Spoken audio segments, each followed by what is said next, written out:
ஓம் தாரமர் கொன்றையும் செண்பகமாலையும் சாத்தும் தில்லை ஊரர்தம் பாகத்து உமை மைந்தனே உலகேழும் பெற்ற சீரபிராமி அந்தாதி எப்போதும் என் சிந்தையுள்ளே காரமர் மேனி கணபதியே நிற்க கட்டுரையே. ஸ்ரீ அபிராமி பட்டர் அருளிய அபிராமி அந்தாதியில் பாடல் 96. கோமளவல்லியை அல்லியன் தாமரை கோயில் வைகும் யாமளவல்லியை ஏதமில்லாளை எழுதறிய ஷாமளமேனி சகல கலாமையில் தன்னை தம்மால் ஆமளவும் தொழுவார் எழுபாருக்கும் ஆதிபரே. எல்லாரும் அன்னையை வணங்குறோம். ஆனால் எப்படி வணங்குறோம், எவ்வளவு நேரம் வழிபடுறோம், எவ்வளோ நேரம் வழிபாட்டுக்காக உபாசனைக்காக கொடுக்குறோம், எவ்வளோ நேரம் தியானம் பண்ணுறோம், எவ்வளோ நேரம் ஜபம் பண்ணுறோம், எவ்வளோ நேரம் பூஜைக்கு செலவிடுறோம், எவ்வளவு நேரம் ஏதாவது பாராயணங்கள் செய்ய நமக்கு நேரம் இருக்குது, இதெல்லாம் பொறுத்து நம்மளுக்குள்ளார நிறைய வேறுபாடுகள் இருக்கலாம். ஆனால் எல்லா அடியார்களும் அன்னையை சரணடைந்து வாழ்கிறார்கள் அப்படிங்கிறதுல எந்த டிஃப்ரென்ஸும் இல்லை.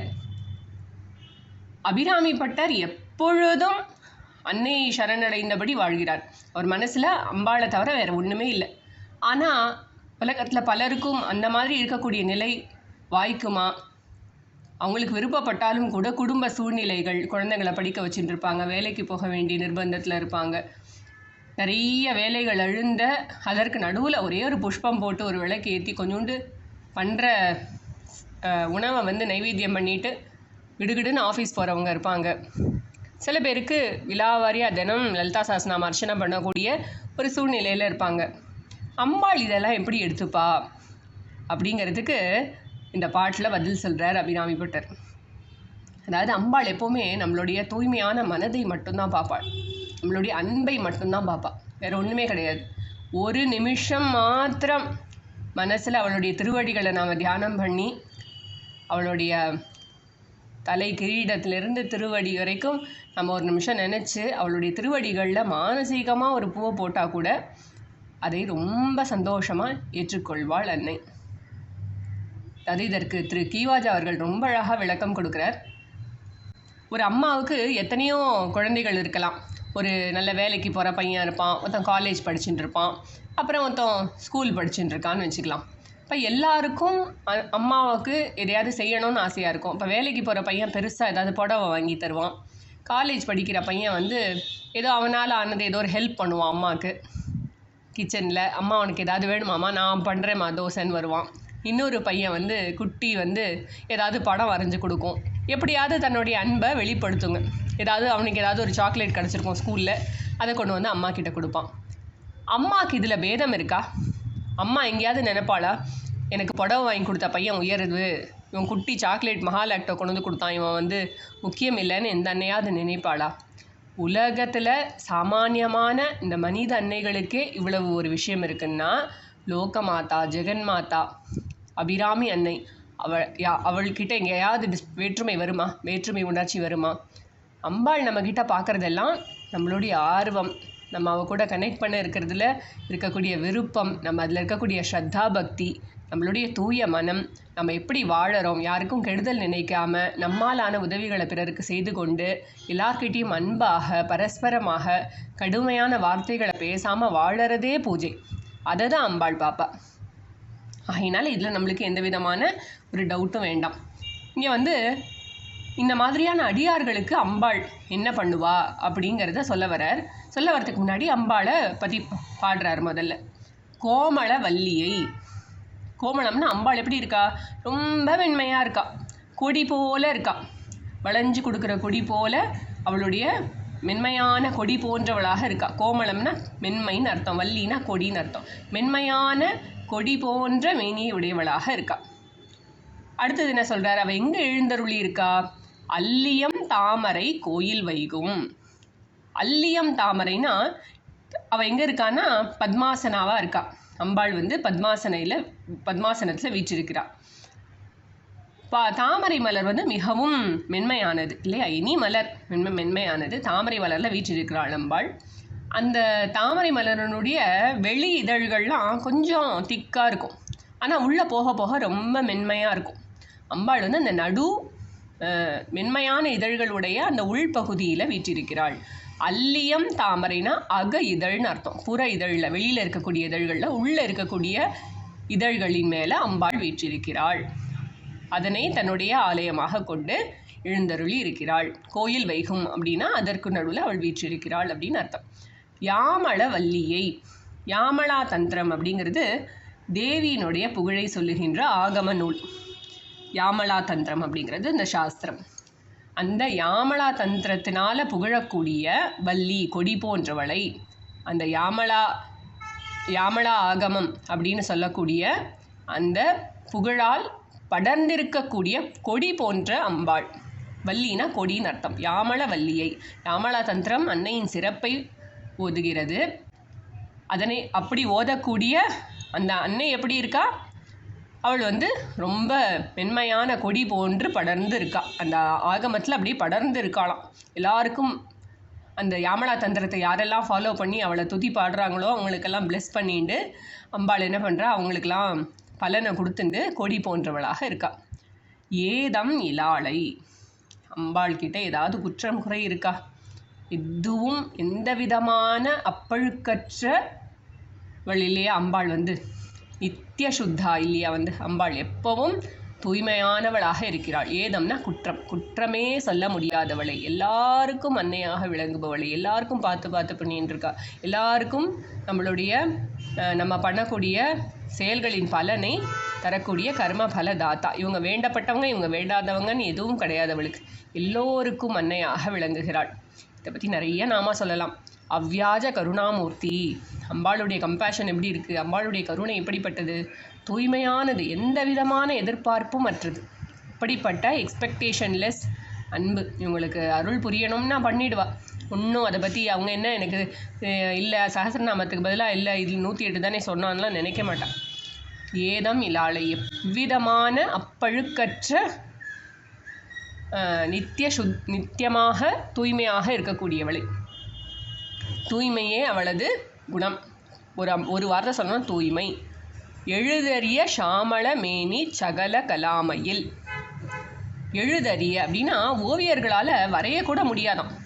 எப்படிப்பட்டவள் அம்பாள்னா ரொம்ப கஷ்டம். எப்படி வந்து அம்பாளை விட யாருமே பியூட்டிஃபுல் கிடையாது உலகத்தில். அவளை எப்படி எழுதுறது, எப்படி வரைகிறது அப்படின்னு ஓவியர்கள்லாம் திக்கு முக்காடி போய்ட்றாங்க. ஒருத்தரும் வரைகிறாங்க, ஆனால் அப்படியே தத்ரூபமாக அம்பாளை வரைய முடியுமானா அது யாருக்கும் முடியாது. ஓவியத்தில் எழுதுவதற்கு அரிதானவள், எழுதறிய. ஷாமளமேனி, ஷாமளாங்கிறவள் வந்து ஷாமாபா அப்படின்னு நம்ம பார்க்குறோம். அநாகதாப்ஜ நிலையா ஷியாமாபா. நம்ம ஹார்ட்டில் ஒரு சக்கரம் இருக்குது, அந்த சக்கரத்துக்கு அநாகத சக்கரம்னு பேர். அந்த சக்கரத்தில் ஒரு அம்பாள் குடியிருக்கா, ஒரு யோகினியாக அம்பாள் வீற்றிருக்கிறாள். அவளுக்கு ராகினி அப்படின்னு பேர். அந்த ராகினி என்கிற அம்பாள் வந்து 16 வயதுடைய பெண்ணாக சொல்லப்படுறாள். யவ்வனம், நல்ல ரொம்ப யவ்வனமாக நல்ல ஒரு யூத்ஃபுல்னஸோடு இருக்கக்கூடிய 16 வயது நிரம்பிய ராகினி என்னும் யோகினி. அவளுடைய நிறம் என்னென்னா ஷியாம நிறம், அதாவது பச்சை நிறமாக இருக்கிறாள். அதை தான் இங்கே சொல்லப்படுறது. ஷாமள மேனி. நிறைய வேறு வேறு நிறங்களில் சொல்லப்படுவா அம்பாள். பொதுவாக சிவந்த நிறமுடையவளாக, அதாவது நிஜாருண பிரபாபூர மஜ்ஜத் பிரம்மாண்ட மண்டலா, தன்னுடைய செந்நிற ஒளியால் பிரம்மாண்டங்களையும் மூழ்கச் செய்பவள் அப்படின்லாம் படிச்சிருக்கோம். அப்புறம் ஷியாமாபா அப்படிங்கிறது வந்து அந்த பச்சை நிற அம்பாளாக அவள், அந்த நிறத்தினால் அவள் ஒளிர்கிறாள். பான பாசத்தே, நன்றாக ஒளிர்விடுகிறாள். அப்படிப்பட்ட ஷாமளமேனியை உடையவளாக இங்கே அம்பாள் சொல்லப்படுறாள். எழுதுவதற்கு அரிய ஷாமள நிறம் பொருந்தியவள். சகல கலாமையில், சகல கலாமையில் தன்னை. சகல கலாமையில்னா இந்த மயில் பார்த்தோன்னா அதனுடைய தோகையை விரித்து ஆடும். அப்போ எல்லாத்தையும் அப்படியே ஸ்ப்ரெட் பண்ணி அதோடைய என்டையர் பியூட்டியை காட்டும். அதற்கு கலா அப்படின்னு பேர், கலாபம் அப்படின்னு பேர். மயில் தொகையை வந்து கலாபம் அப்படின்னு சொல்கிறது உண்டு. ஸோ அந்த கலாமயில், அதுபோல் அம்பாள் என்ன பண்ணுறாளாம், தன்னுடைய அழகை வந்து விரித்து காட்டி அதில் எல்லா கலைகளையும், அவள்கிட்டேருந்து தான் எல்லா கலைகளும் வந்தன. 64 கலைகள்னு சொல்லக்கூடிய எல்லா கலைகளும் அவகிட்டேருந்து தான் வந்தது. அப்போ இந்த மயில் போல் அம்பாள் இருக்கா, கலாபமாக இருக்கான்னு. கலாங்கிற வார்த்தைக்கு கலை அப்படின்னே கூட ஒரு பொருள் இருக்குது. அப்போ சகல கலைகளுக்கும் தலைவியாகிய மயில் போன்றவளை, சகல கலைகளுக்கும் அவளே தலைவி. அவள் எப்படி இருக்கா? மயில் போல இருக்கா, அவ்வளோ பியூட்டிஃபுல்லாக இருக்கான்னு அர்த்தம்.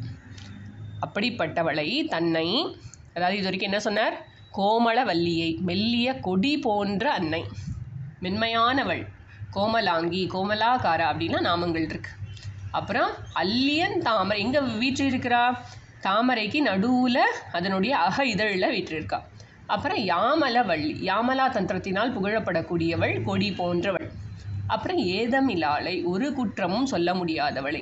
அப்புறம் எழுதறிய ஷாமளமேனி, ரொம்ப ஓவியத்தில் எங்கேயும் நம்ம ஷாமளாவை நம்ம வரைஞ்சே காமிக்க முடியாது, எந்த ஓவியராலையும் வரைய முடியாத ஒரு வடிவம் யாருடையது, திருவடிவம் யாருடையதுன்னா அன்னையோடது தான். பாக்கி என்ன வேணால் கஷ்டமாக பெயிண்ட் பண்ணிடலாம் உலகத்தில், பட் அன்னையின் திருவடிவை எழுதுவதற்கு அப்படிங்கிறது ரொம்ப ரொம்ப கடினமான ஒரு விஷயம். எழுதறிய ஷாமளாமேனி, ஷாமளமேனி அதாவது பச்சை நிறம் பொருந்தியவளை. அதுக்கப்புறம் சகல கலாமயில், அனைத்து கலைகளும் அவளிடமிருந்து தான் தோன்றி புறப்படுகின்றன.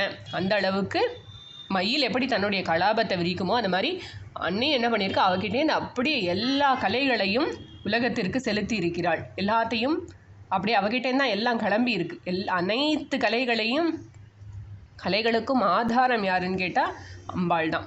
அப்படிப்பட்ட தன்னை தம்மால் அளவுக்கு, அளவும் அப்படின்னா யார் யாருக்கு எப்படி எப்படி முடியுமோ,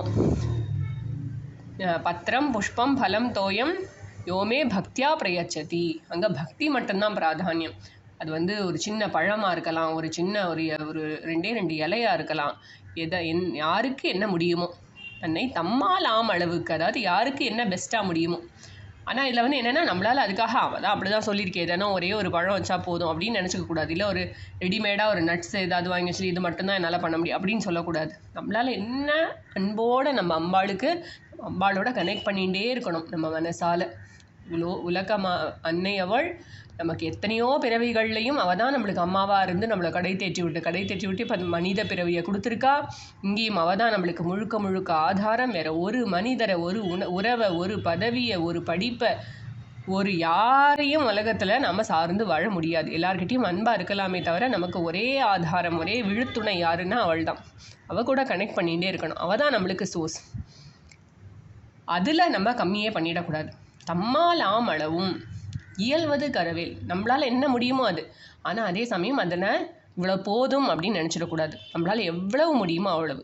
அதாவது இதில் கூட சொல்கிறார் இல்லையா திருவள்ளுவர், ஒல்லும் வகையான் அறவினை ஓவாதே செல்லும் வாய் எல்லாம் செயல் அப்படிங்கிறார். அதாவது அறவினைகளை ஒல்லும் வகையான் எவ்வளவு முடியுமோ அவ்வளோ செய்ப்பாங்கிறார். நல்ல புண்ணிய காரியங்களை தேடி தேடி செய்யணும். நம்மளுடைய முக்கரணங்களாலும் நம்மளால் வாயால் எவ்வளோ பாராயணம் பண்ண முடியுமோ பண்ணணும். நம்மளால் எவ்வளவு கோவிலுக்கு போக முடியுமோ போகணும். எவ்வளவு நம்மளால் நாமஜபம் சொல்ல முடியுமோ பண்ணணும். தியானம் எவ்வளோ பண்ண முடியுமோ பண்ணணும். பூஜை எவ்வளோ பண்ண முடியுமோ பண்ணணும். நைவேத்தியம் நம்மளால் முடிஞ்ச அளவுக்கு பண்ணணும். ஆனால் எல்லாமே பெஸ்ட்டாக இருக்கணுமே தவிர to whatever extent we can அப்படின்னு சொல்கிறோமே தவிர நம்ம அதுக்கு என்ன பொருள்னு புரிஞ்சோம். நம்மளால் என்ன பெஸ்ட்டாக பண்ண முடியுமோ ஒல்லும் வகையான் முக்கரணங்களை கொண்டும் அவளை தொழ வேண்டும். அதற்கு தான் இந்த பிறவி. தொழுவார் எழுபாருக்கும் அதிபரே, ஆதிபருங்கிறது அதிபர், தலைவராவார். என்னவா? 7 உலகங்களுக்கும் அவர்களை அரசனாக்குவாள் அன்னை, அவர்களை தலைவனாக்குவாள் அப்படின்னு சொல்கிறார். யார் தங்களால் இயன்ற அளவுக்கு உண்மையான பக்தியோட உபாசிக்கிறார்களோ, அன்னையை சரணடைந்து வாழ்கிறார்களோ அவர்கள் 7 உலகங்களுக்கும் அரசர்கள் ஆவார்கள். அதாவது அதுக்காக லிட்ரலாக நம்ம அங்கே போய் ஒரு சாவரனிட்டி எடுத்துக்கணும் அப்படின்னு அர்த்தம் கிடையாது. ஆனால் உண்மையான அரச பதவிங்கிறது என்ன? செல்ஃப் மாஸ்டரி, நம்ம மேலே ஆத்மாராமனாக இருக்கிறது, தன்னில் தான் இன்புற்று இருத்தல், அதுதான் உண்மையான அரச பதவி. நம்ம யார் மேலேயும் உலகத்தில் ஐயோ இவங்க நம்மளை விட்டு போயிட்டாங்களே, இவங்க எனக்கு ஃபோனுக்கு ரிப்ளை பண்ணலையே, அவங்க என்னை நான் சரியாக பேசாமல் விட்டுட்டாங்க, இவங்களை என்னை ஹியூமிலியேட் பண்ணிட்டாங்க, இவங்க என்னை போற்றினாங்க தூற்றினாங்கன்னு நம்ம எல்லாத்தையும் சொல்லிட்டு உட்காந்துருக்கிறதுக்கு பதிலாக இதன் மேலெல்லாம் எந்த விதமான பாதிப்பும் அடையாமல் என்ன ஒரு துன்பமோ இன்பமோ என்ன வந்தாலும் உள்ளுக்குள்ளார அன்னையை மட்டும் கெட்டியாக பிடித்து கொண்டு வேறு எந்த விஷயத்துலையும் நம்முடைய உடல் மனதை பாதிப்படைய விடாமல் இருக்கிறது தான் உண்மையான அரச பதவி. ஆமாம், தன்னில் தான் இன்புற்று இருக்க வேண்டும், அமைதியாகவும் ஆனந்தமாகவும் வாழ வேண்டும். அதற்கு தான் இந்த மனித பிறவி. நம்ம அப்படி வாழ்ந்தோன்னு சொன்னால் அதனாலேயே நமக்கும் சமூகத்திற்கும் பல நன்மைகள் உண்டாகும். உலகத்துக்கு என்ன நன்மை செய்கிறோமோ இல்லையோ நம்மளை சரியாக வச்சுக்கிறது தான் முக்கியமாக நாம் செய்ய வேண்டிய ஒன்று. அதற்கு நாம் அன்னையை மட்டுமே பற்ற வேண்டும். அது பண்ணினோன்னு சொன்னால் நமக்கு என்ன உண்டோ அது நம்மளை கைவிட்டு போகவே போகாது. அம்பாள் நமக்கு என்ன உண்டோ அந்த புண்ணிய பலனை நமக்கு கொடுத்தே தீருவாள்.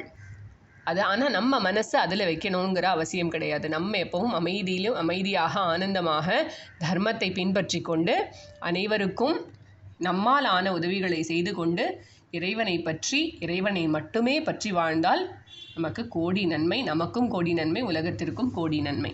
இன்னும் ஒரு முறை இதை பாராயணம் பண்ணலாம். கோமளவல்லியை அல்லியன் தாமரை கோயில் வைகும் யாமளவல்லியை ஏதமிலாளை எழுதறிய ஷாமளமேனி சகல கலாமையில் தன்னை தம்மால் ஆமளவும் தொழுவார் எழுபாருக்கும் ஆதிபரே. ஓம் சர்வம் ஸ்ரீ ஜெகதம்பார்ப்பணமஸ்து.